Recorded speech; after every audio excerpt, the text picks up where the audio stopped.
this is the introduction to this week's program. Take 2 of the introduction because the batteries died. But we didn't get that far into the last one. So it's okay. It's all good. So we're going to introduce the show after a 2-week absence. Here we're back. Absence.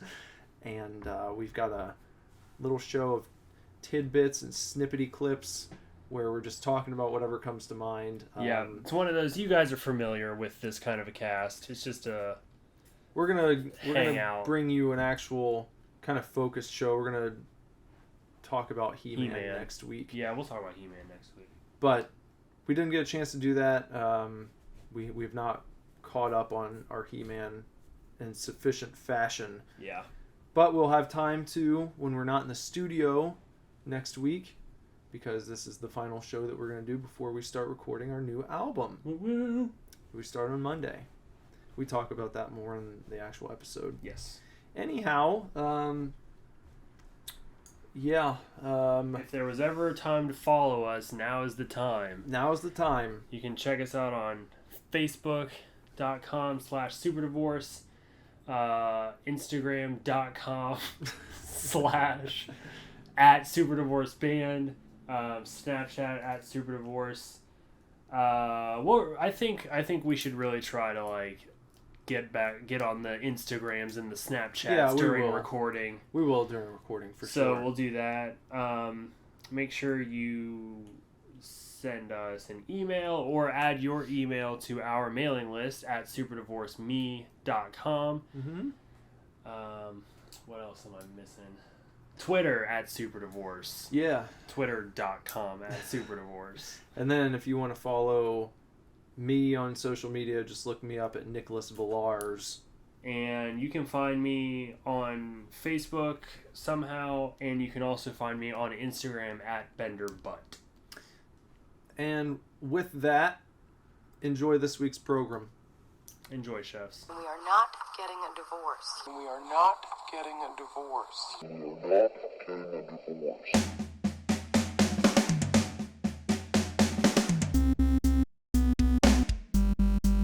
Hey man, welcome to the Super Divorce SUPERCAST. This is Nicholas. And Bender. And we're back here with you after 2 weeks. 2 weeks. Uh-oh. Kyle sent me a photo. Uh-oh. Oh, I hope it's not. He didn't get Reanimator in the mail. I'll be pissed because I forgot to pre-order it. Oh, it's Kyle Bauer, not Kyle Johnson. I was on vacation and we did not get a chance to record episodes in advance. No, because we were lazy. Yeah. We didn't make it a priority, so sorry. But here we are, and this is the last episode before we go and start recording our brand new full-length album. Oh my god. We literally, guys, we've been talking about it for so long, and we literally start recording in 3 fucking days. Yep. 3 days. It is finally here. Finally. It's so crazy because it's been, almost a year that we've had a plan about what we were going to do. Yeah, my boss is still mad about it. He's had all this time to mentally get ready. And I know, he's still pissed. Yeah. He still doesn't understand that I'm going to be gone for 4 weeks. Yep. So we're going up to Michigan to Random Awesome Studio with producer and good friend Josh Schroeder. And I was just talking to him yesterday. Yeah. He's really excited. I can't wait. He said he's been looking forward to this project for a year, basically. That's so awesome to have that support, Yeah. going into it, for the producer to be like, I'm so pumped to work on this. Because he's never done anything like this. He Yeah. does pretty much all either kind of emo, screamo, metalcore. It's all within that realm. This is just going to be a pop album. Right. I was telling him it's the first time that I've gone into something where my role is not going to be simply go in, record my vocals, and then leave. Right. This, where it's just gonna, I feel like it's going to be just us in a room and ideas just I know. just overflowing, just Yeah. fucking the room is going to be bursting with creativity. That's where I'm at too. Like, I'm expecting that, and I'm hoping for that because, like, you know, and we've talked about this. I've told you, but like, I've been listening to the songs and like they're really great and everything, but like, this is also, you know, it's a very new process for me. I've only ever recorded drums. I don't even know if I'm going to touch a drum set this time around. Yeah. I mean, I feel like I probably will, but it also, you know, it requires, like, I'm going to have to learn a new instrument, and I told you, like, I want to sing on this album, so we're going to, like, work that out. But it's really hard for me to, like, hear the rest of the song. Right. Hear what's not there. Hear what needs to be added to it to, like, fill the space and fill it out and whatever. So, like, unfortunately, you know, I've been trying to, like, jot things down or take notes or whatever, and it's hard. I'm not coming up with a lot. Mm-hmm. You know, I have a couple ideas here and there, but it's really hard. Yeah. So, however, as nervous as I am, I'm also excited because I think once we get in the studio and you have ideas and Josh has ideas and I have ideas, I think it's going to be that the three of us are going to be able to be like, oh, I like that idea, but let's try this. Yeah. And everything's just going to build off of each other's ideas. Or, you know, we'll be able to take that and be like, oh, I like what you said, but I'm going to mold it, and how about we try this? Yeah. As opposed to, like, with pretty much every other recording I've ever done in almost 15 years now, it's basically been you get everything set before you go in, and then you've got, like, a few little production tweaks and some little sprinkles of creativity and spontaneity that you throw in, but for the most part the recipe is there when you walk into the door. Right. You know, now it's like we've got kind of like an outline for each tune, and there's so much room to just go anywhere. Right. And I mean, I like expect some of the songs to end up vastly different. Yeah, they probably will. Than what they're even recorded at now. Yeah. So I'm it's gonna be pretty interesting. Yeah, I mean, and on top of going, like, previously, you know, going in with this recipe, it was also that everybody went in having written their own parts. Yeah. The guitarist wrote the guitars, the bass player wrote the bass, the drummer wrote the drums, you wrote the vocals. Like, that's how it's always been. And so now this is just like anybody can write anything. Mm-hmm. And we don't even know who's going to be playing what when we do the release show, because the songs are in such a primordial form, if you will. You know, Right. there's not... we haven't been able to get together and practice, really, because we don't know what it is that we would be practicing. Right. Because so much is going to be done in the studio. But, you know, if we only had a week to go up there and do it, we would have had to get everything formed and ready be to go able to perform it and everything. We can't do that right now. But luckily we have a full month, and that's why it's so exciting to me, is because the process is going to be so much different. We're walking in there with kind of a loose outline, and we get to fill it in the studio. Yeah, I almost expect, you know, not too many days, because a month is a long time, but it's also, like, not a long time, you know. But I almost expect, like, the first day, maybe the first 2 days, to just be us sitting around, like... Probably listening to different things. Listening to different songs, different bands, different this, different that. Which Josh already said that's going to be a majority of our first day when we get there. You know, we will kind of look at what we want to go for, and then try and fill in the blanks as to how we're going to make that happen. Right. So, yeah, it's gonna be such a different, new, fun, scary, you know, exciting experience. But I feel like it's going to be, in a way, a bit easier than anything that I've done before, because there won't be any of those points where you're going to have 3 hours where the bass player is trying to hit this one section, you know, Yeah. or one particular guitar riff that's really complicated they can't get through. We've kind of taken that out of the equation here because so much it's pretty much going to be all digital. Yeah. So besides like playing the synth lines and that kind of stuff, and even a lot of that can be programmed in. Right. You know, I don't have an ego about that going into this project. I just want to get our ideas in and make a great record. Mm-hmm. You know, and I think next time around we'll have a better idea of what we need to do to prepare for recording. Right. But because it's so foreign for all of us, really, Josh too, it's just going to be kind of a, you know, really an exercise in creativity and just seeing what happens. Yeah. So, I'm pumped. Yeah. I'm pumped to not be at work. Yeah. So that's what's going on with us, and I guess we'll just we'll be giving some updates because we can still record this podcast while we're up there. Yep. Still be posting these up all throughout the process.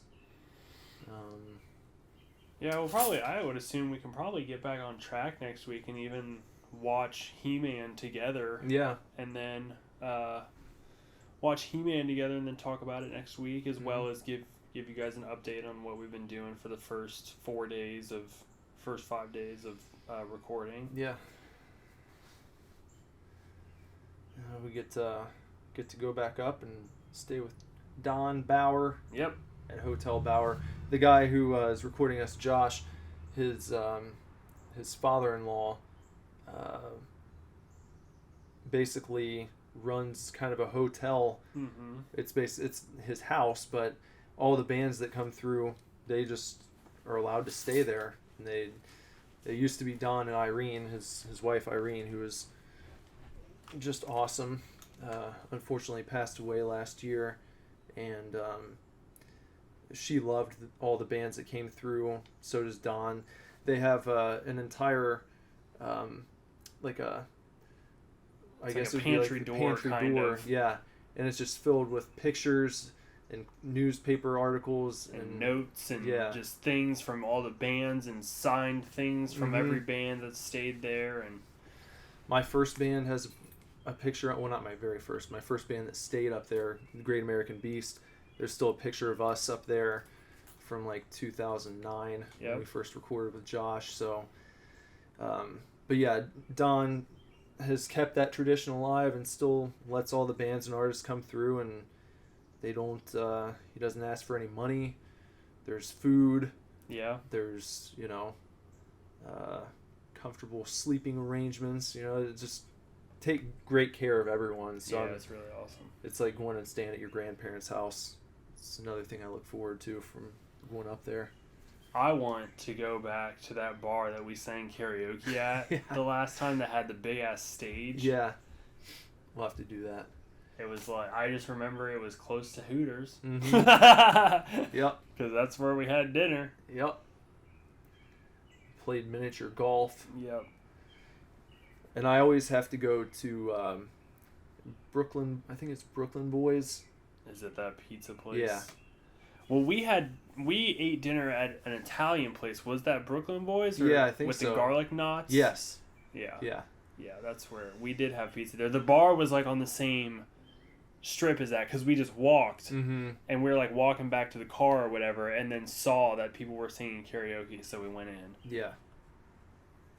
I want to do that. I want to go like every week we're there, like go do karaoke and become like a staple because I want to wear super outrageous 80s clothes and then only do 80s songs and then just like disappear as mysteriously as I appeared. We'll become like on week 3 we'll be the regulars, be like, oh hey, and then we'll be there one more time and they'll never see us again. Like, man, what happened to those, like, dude, I swear to God, there were these dudes that came in for like 4 weeks and they just were like dressed like the 80s, man, and all they ever did was sing 80s songs. Like, You, like, seriously, you have to believe me. And then they just never fucking came again, man. I don't even know. I don't know what happened. Like, Yeah. I have, like, cut off jean shorts and, like, ringer t-shirts and a fucking fanny pack and a, like a windbreaker, like a USA Olympics windbreaker. Nice. And all kinds of stuff. And I just want to, like, just all out, just 80s looks, and just do Tainted Love and, like, Hungry Like a Wolf and just all these fucking songs. That would be fun. I know. We'll make that happen. Yeah, it's gonna be. I'm looking forward to that. I ordered those Pumas, by the way. Really? Yeah. I saw another pair that were similar, just like different colors. Yeah. And I want those fucking Reeboks. Which one's the Miami Vice? Either the Miami Vice ones or the tennis ones, the Wimbledon ones. Yeah. Were those the ones that I sent you the Antonio GIF. Banderas? That was so funny. I love that GIF. I laughed so hard when I saw that. Did you ever see the one where they replace him with Joel from The Last of Us? No. Oh man, it's so good. I'm gonna have to pull it up real quick.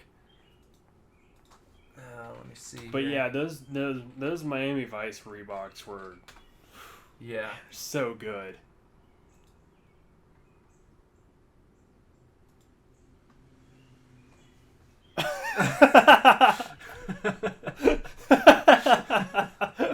How did he even do that? I have no idea. I wonder if there's Oh the my longer god, version. that's so funny. What's this? Is this from a movie? Like this? Yeah, I think it was. I don't remember which movie it's from. But Antonio Banderas is like. Oh yeah, here it is. Here's the full thing. So he sits down at the computer.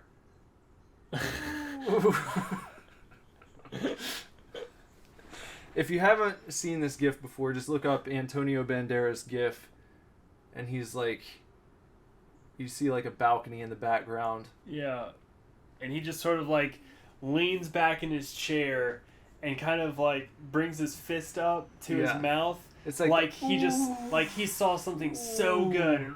Yeah. Oh, it's so good. And Nick and I were talking about shoes yesterday, like little girls, and I sent him a nice pair of Reeboks, Reebok pumps from the 80s, and he sent me this GIF, and it was like the best thing. It was the best part of my day yesterday, really. That's good. It's a good GIF. It's a fucking good GIF. Look up the GIF, but only if you say GIF, not GIF. Yeah, if you say GIF, you can GIF to FO. GIF the fuck out. There's one of Antonio Banderas watching the Joel version.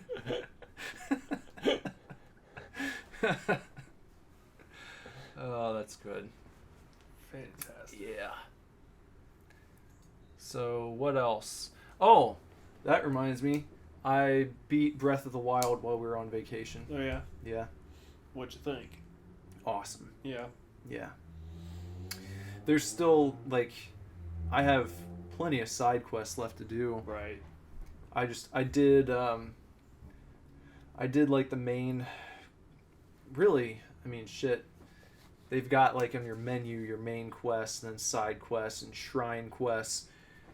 And we've talked about before, you could go straight and try and fight Ganon like immediately if you are insane.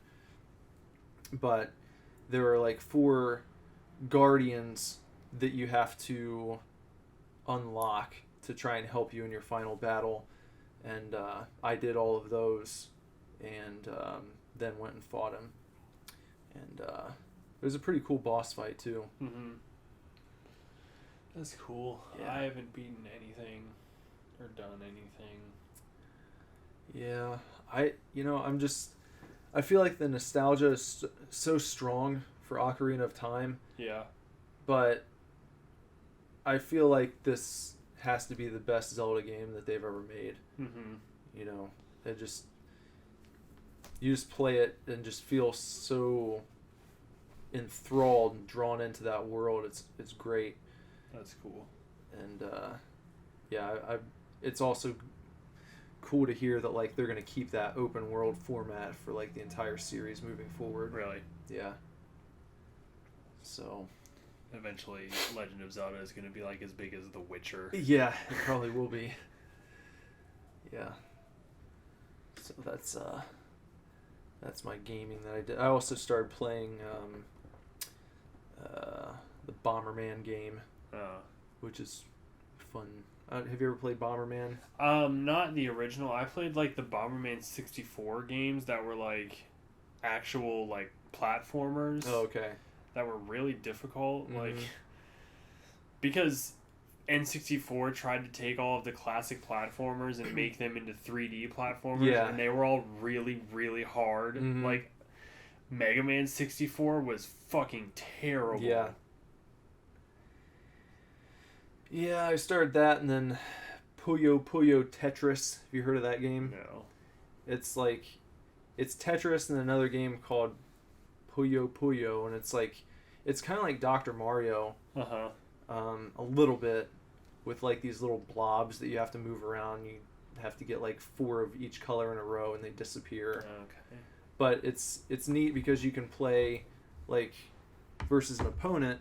You can play where your side of the screen is Tetris and they're playing this other game, but you're battling each other, and it's kind of a neat concept. Or you can both play Tetris or both play Puyo Puyo. It's a fun game though. Interesting. But now that I beat Zelda, that's kind of like, it's kind of it for like the big, huge first party games until Mario comes out. Yeah, it really is. Everything else is either like multiplayer or it's just like Mario Kart. Like you don't beat Mario Kart, like you just play it. There's some fun like indie games that have come out for it, like only digital. And then like the Street Fighter 2 whatever edition they put out. Oh. Yeah. The classic Street Fighter 2. Yeah, I haven't been... Nothing's been really striking me as far as like even stuff like coming up. Yeah. Like, I think Tekken looks fun. Mm-hmm. This Tekken 7. I think I'll play the new Uncharted. I was thinking about going back into Final Fantasy now. Really? Yeah, that was kind of my plan, is to get through Zelda and then go back to that, because I never made it very far into it.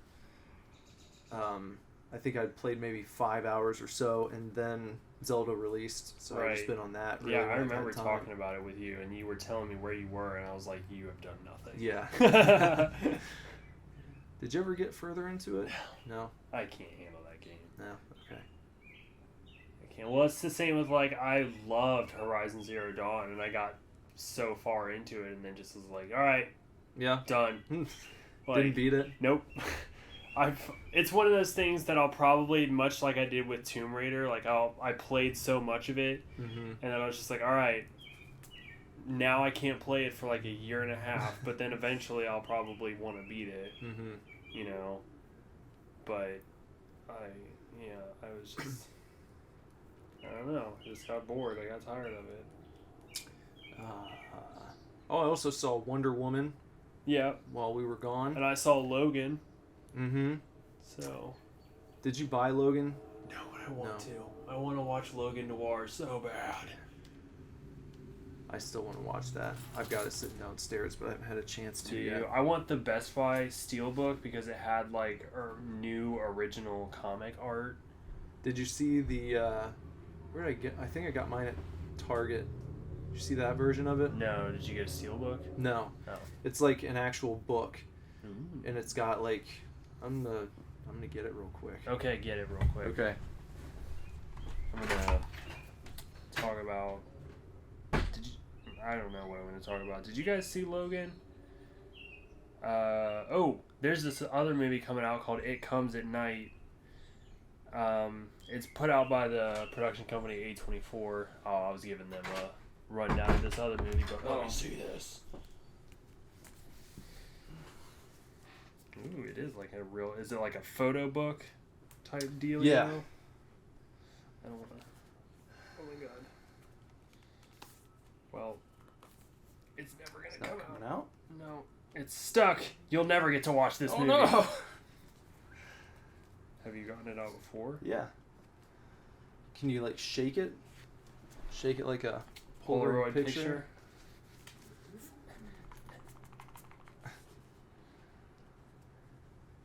This is... These people who make these cases sometimes, let me tell you.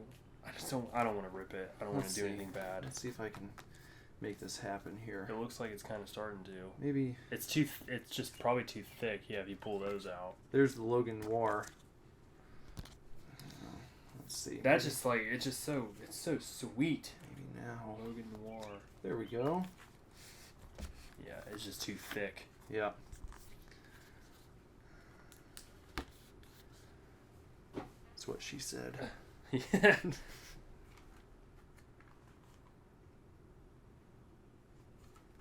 It's a good delay.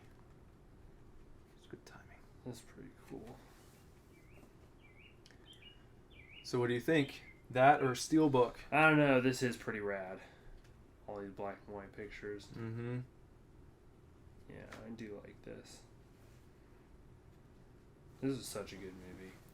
Really was. Very surprising. You know, I gotta tip my cap to Marvel allowing these movies to be what they need to be. Yeah. You know? Because, like, they didn't bitch out on Deadpool. No. They didn't bitch out on this. You know, they're exactly what they needed, you know? Yeah, I agree. What they should have been. So, Yeah, there was a lot of gore in this movie. which Logan at this point, he doesn't give a shit, you know? Nope. So...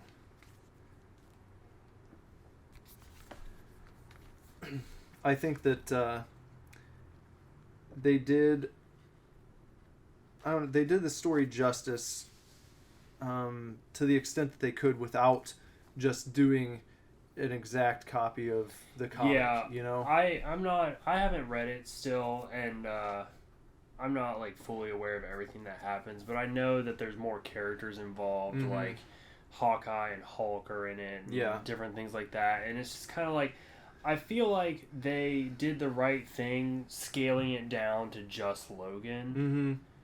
Mm-hmm. Because it feels different, and it like gives it a sense of desperation in a way.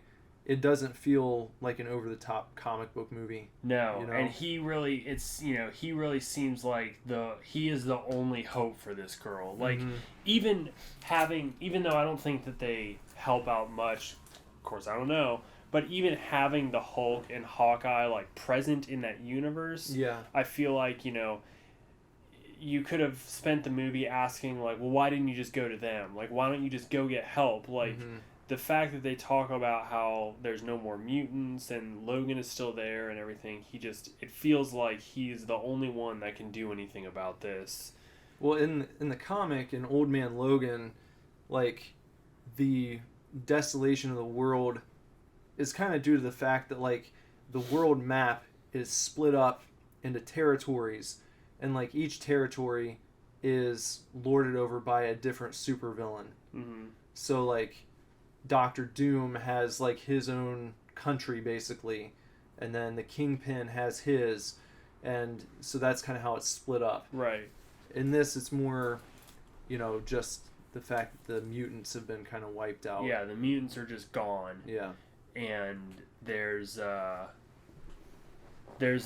push to synthesize new mutants instead of letting it happen naturally. They're forcing it to happen, much like it's basically the Weapon X program. Yeah.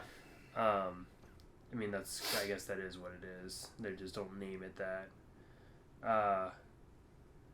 So I don't know. It's really cool. There was one thing that bothered me in it, but it was the the certain fight outside of when they get taken in by the one family, and then he has to fight. I thought that was dumb. You did? Yeah. Like, I wanted it to be a different character, similar, but, like, different, as in, maybe it would have been cool if they had, like, made it his son. Yeah. Somehow. Like, yeah. But just because they were, I was like, what? Didn't like that. No, I was just off put. I didn't expect it. Yeah. And then when I saw it, it felt corny. It could very well be part of the comic, and that's fine. Maybe it'll be cooler in black and white. Maybe. It just felt corny. Yeah. But I still liked the movie overall. God, that last scene.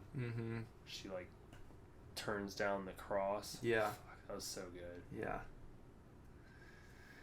Well, watch Logan and watch Wonder Woman because they're both really good. Yeah. You can't watch Wonder Woman at home yet though unless you steal it. Don't do that. Or she might show up at your house. Yeah. I think the girl that plays Wonder Woman is, not only is she just a beautiful woman, but she is like the most perfect Wonder Woman they could have found. Absolutely. I mean, dead on. Just like I really think Henry Cavill looks like Clark Kent. Yeah. Ben Affleck, I don't really see. I like Ben Affleck. I don't really see him as Bruce Wayne. The older, grizzled Bruce Wayne, I guess. I just watched Batman vs. Superman again last week. Yeah. And I love that movie. Really? I think it's great. I think everyone's out of their mind just bashing on it for whatever reason. I feel like it's still the cool thing to do to like shit on Ben Affleck for no reason, even though he hasn't done a bad movie since like Pearl Harbor. Yeah. Like literally like everything he does is like great. But it usually ends up being one of those things where it's like, Ben Affleck has a new movie, who fucking cares? And then it comes out and they're like, holy shit, that new Ben Affleck movie is great. Right.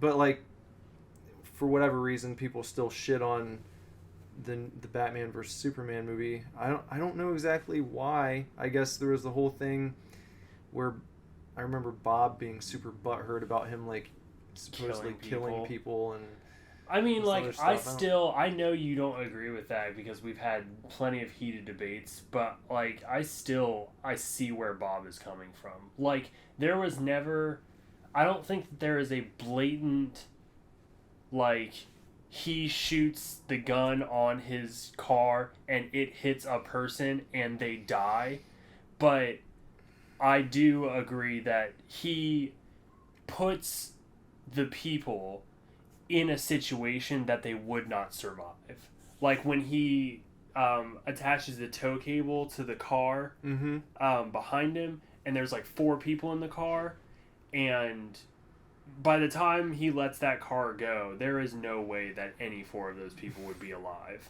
Too bad. Like, shouldn't have been a bad guy. I get it because like he's the Dark Knight Returns at that point. He's the Dark Knight Returns Dark Knight. Yeah.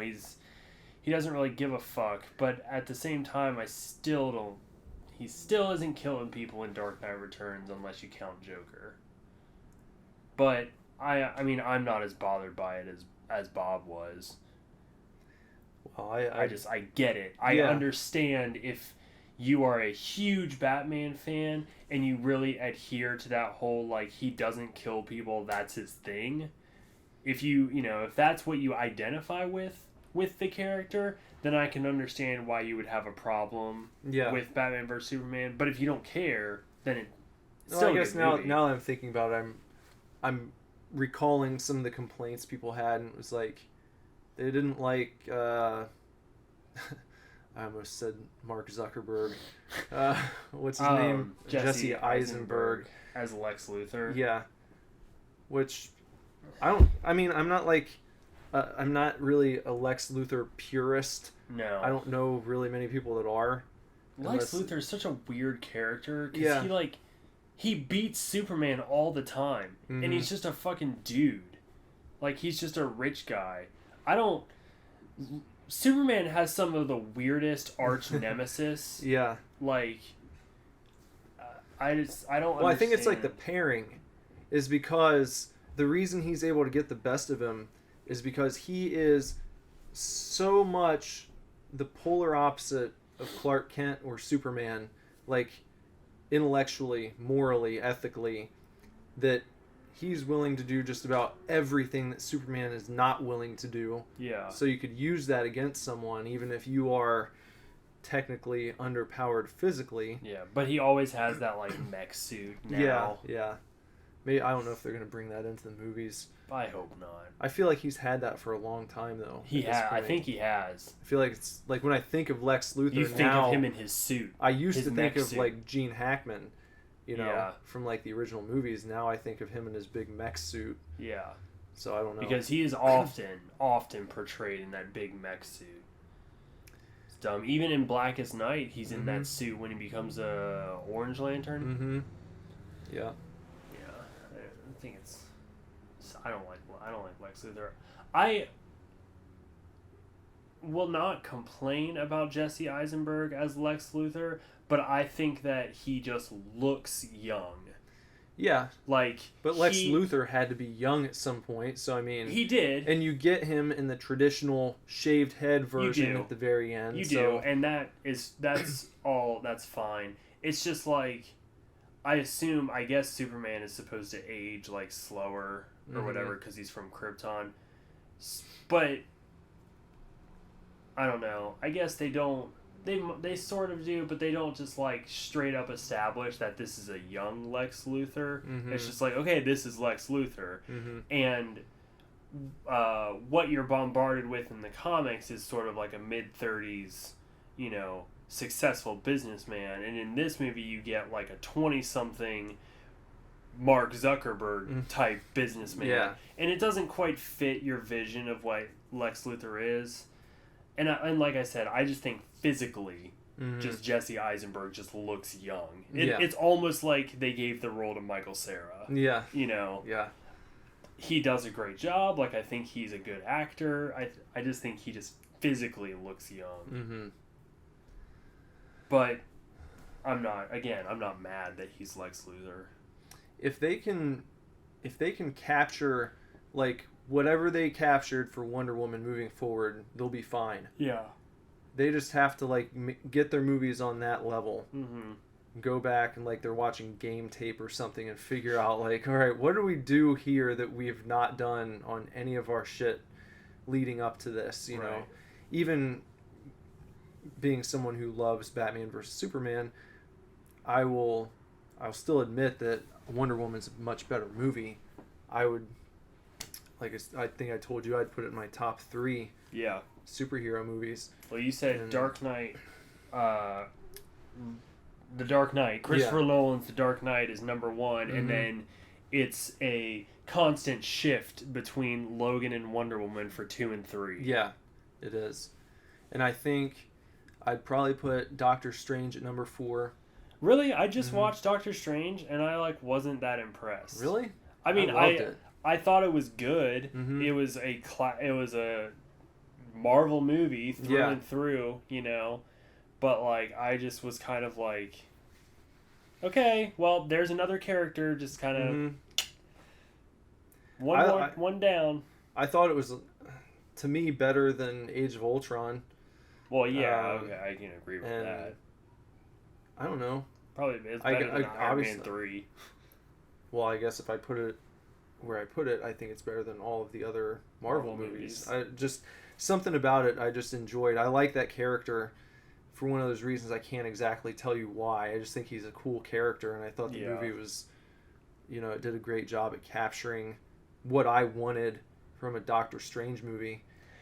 I thought Benedict Cumberbatch both nailed it and was also off, the whole movie, which was a weird feeling watching it. In what way was he off, do you think? I thought he, nailed the look, and then just for some reason the whole time his voice bothered me. And I'm just like, I have no frame of reference for it either because there's not a lot of Doctor Strange stuff. Yeah. I was just like, something is just weird. Were you expecting him to speak with like an English accent? No, because I know Doctor Strange is not British. Yeah. Like, at all. He is from New York or whatever. I don't know. Maybe it's because I've seen so many videos of, like, the amount of accents Benedict Cumberbatch does and the amount of different voices. So, like, you don't have this expectation of, like, okay, I know what Robert Downey Jr. sounds like. Yeah. Because when he's Iron Man, he sounds like Tony Stark, and then in Sherlock Holmes, he sounds like Tony Stark with a British accent. Yeah. Like, but but Benedict Cumberbatch has, like, this range about him where he really is able to adjust his voice for different roles. So I don't really know what I was expecting, but I liked the movie. I think maybe it was a little too hyped or something. I don't know. Maybe so. Which is possible because I waited so long to see it. Like, it's on Netflix now. Oh, which is is that where you watched it? Yeah. Okay. Got to watch it on Netflix. I think the only Marvel movie I haven't seen is Ant-Man and then Guardians 2. I'm probably right there with you on that. Yeah. Because I have not watched either of those. I've always heard Ant-Man's good. I've heard the same thing, and it's like, and I really love Paul Rudd too. I do too. I'll tell you exactly where my hesitation comes from, and that is that I was so excited for that movie when Edgar Wright was attached to it. Uh-huh. And then he left. Yeah. Because I don't know, I mean, just it made me mad to hear that, like, they wanted him to make it not an Edgar Wright movie. It was like everything he does is so awesome with Simon Pegg and Nick Frost, and I was imagining what it was going to be like, you know. Because Ant-Man is I feel like I don't know a lot about Ant-Man, but he's kind of a weird character. Yeah. He's a fun, like, his comic is probably funnier or sillier in concept than other comics. I mean, when you have a guy whose power is to shrink down and then has the proportional strength of an ant. Yeah. Like, what are you going to do with that except be a little funny? Mm-hmm. So I never recovered from that. Yeah. But I love see it. I love even just the little bit that Paul Rudd is in Civil War. So I'm like, okay, I really want to see Ant-Man because I thought he was hilarious in Civil War. I liked Civil War, but again, it does not live up to the comic. It does not, and it came out right around when Batman vs Superman did, and I remember I was one of the few people walking around saying that Batman vs Superman was better, you know, and everyone else was just like jizzing their pants over Civil War, and it was like, I think Civil War has a bigger dose of fan service than Batman vs Superman does. You get in Batman vs Superman, you get the Dark Knight Returns fight with the bat armor and everything, and even though Civil War is nowhere near how epic the comic is as far as, like, superheroes fighting, you still get that, like, 5-on-5 or 6-on-6, whatever it is. Yeah. And there's that whole airport fight scene.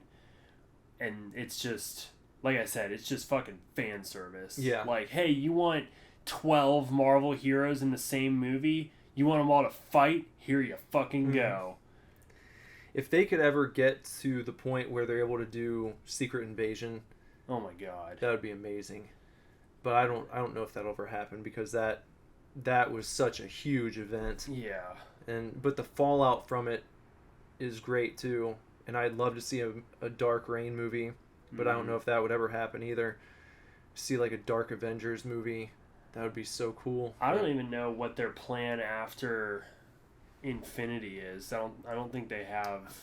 I haven't heard anything. Like, I've not heard a announced. single rumor. Not even a rumor as to what they're gonna do after Infinity. But you're, like, speculating at that point on, like, what the big event in 2030 is going to be. Yeah. You know? Exactly. I'd like to see them. It would be really cool if they keep that continuity. Uh-huh. I would be really disappointed if they ever reboot the Marvel Cinematic Universe. That would be... I would love to see him keep the continuity. I am afraid that they are going to reboot just because everyone's contract is like ending. Mm-hmm. Although like it just seems, I know Robert Downey Jr. is like sick of playing Tony Stark, but at the same time it's just like, why stop? Like, you're gonna make a shit load of money. Like, I thought Iron Man 3 was like supposed to be his last one, or Avengers 2 was supposed to be his last one or something. Yeah. But now he's like got a full role in Spider-Man Homecoming, and he's gonna be in Infinity War, and you know, it's just same with Chris Evans. I think he only had like the next Avengers movie lined up, but now he's like considering renewing his contract or whatever. Although I wouldn't be mad if Chris Evans stepped down and then they gave the Captain America role to Winter Soldier. Yeah. Sebastian, whatever his name is. That would be cool. Like, I'd be down with that. Or even if they made Falcon Captain America like they did in the comics for a bit. But I think it'd be really sweet if they did that and then came out with Captain America 4, but it was just the Winter Soldier. Yeah. Like, in a Captain America outfit and everything. If they ever need to, like, do something drastic because of the way comics work, you know, you could always have some sort of merger event with another Marvel universe where a different version of these characters step in. Yeah. Like they could just have, what was it?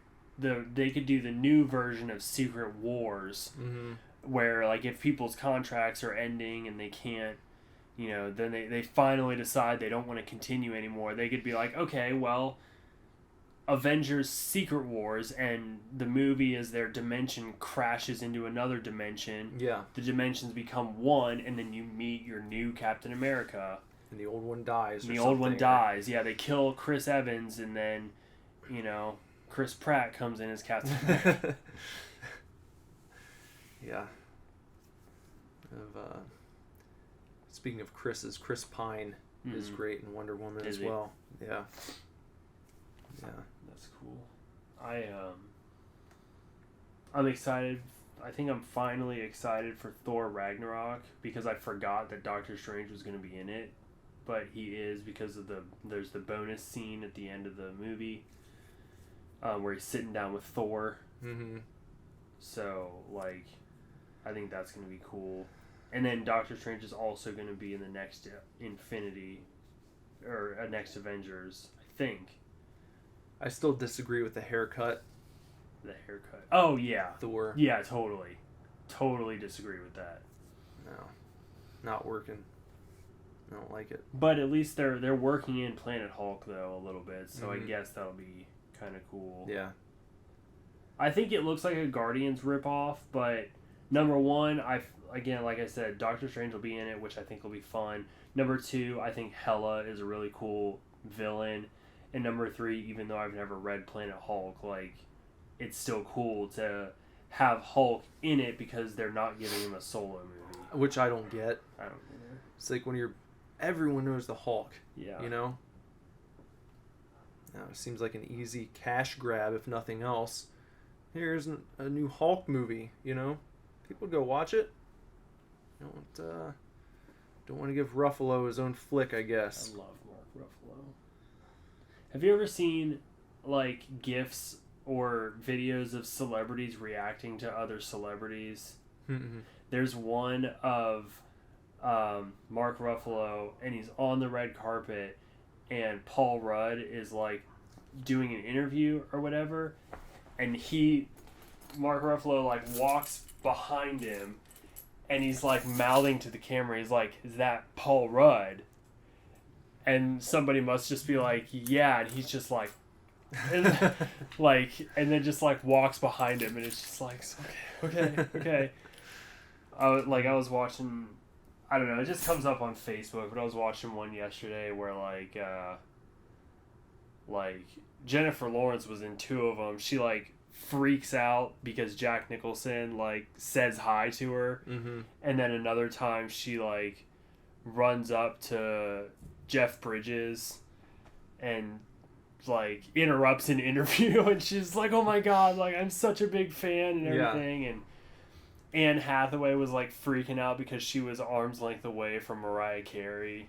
Like, it's so fun. It's really fun to watch celebrities like react to meeting each other, and for like somebody to be such a big fan of someone else. You just kind of start assuming that all celebrities are just know like, each other. Yeah, they just fucking know each other. But who was it? There was a great video on Jimmy Kimmel. Kristen Bell was like sitting in for him while his son is like really sick.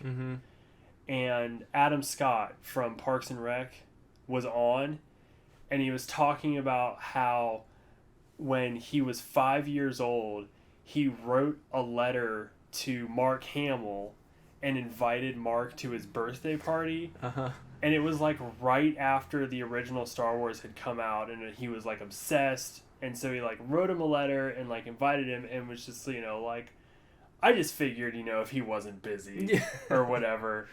And like obviously he didn't show up or anything like that. But then they bring out Mark Hamill, and Adam Scott like almost starts crying. Oh wow. Because he's like wanted to meet Mark Hamill for his entire life. And Mark Hamill even brought a lightsaber out and like presented him with a lightsaber. Oh, that's pretty cool. It was really cool. But he was just like, he was tearing up. Like it's so funny watching that happen. Speaking of that, it reminds me of the Kevin Smith story when he got to go and see the Star Wars set. Oh yeah, that's such a good story. Yeah. I love that.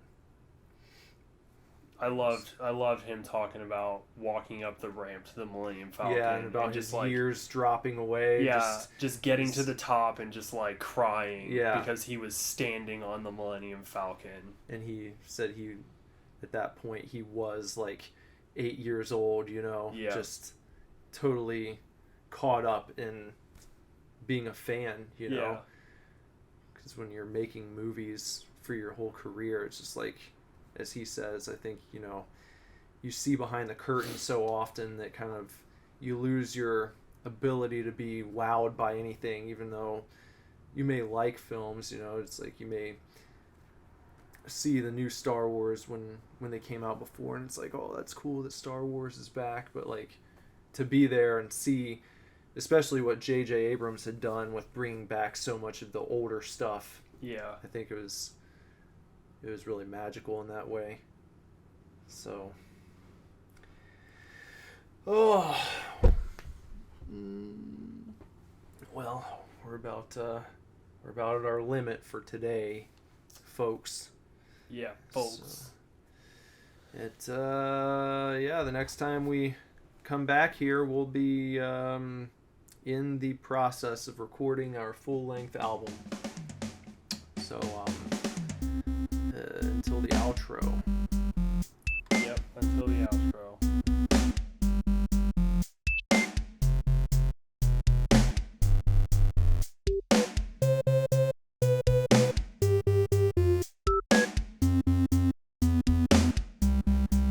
Hope you enjoyed this week's program. That's about all we got for right now. So we're going to get out of here quickly after we tell you to visit us at superdivorceme.com. It's our mother base, our base of operations. One-stop shop for the Super Divorce Superverse. There you go. And every week you can go there. You can see a brand new teaser clip with a demo track, a snippet of a demo track from our upcoming album that we're going to be recording starting next week. Yeah. A piece of a section of a part right of a song. And then also facebook.com/superdivorce. Add us there, say hello. And what else? Instagram @superdivorceband, Twitter @superdivorce. Look me up across your social media at Nicholas Villars and Bender. You can find me on Facebook. Normally I'm commenting on Super Divorce stuff, so if you want to add me on Facebook, you can do that way. Or you can find me on Instagram @BenderButt. Yep. So we will see you next week, mid-recording the brand new Super Divorce album. We'll be coming at you from, what is it? Near Saginaw. Saginaw. Up in Saginaw, Michigan. It's going to be awesome. Until then. Bye, chefs. Super Divorce.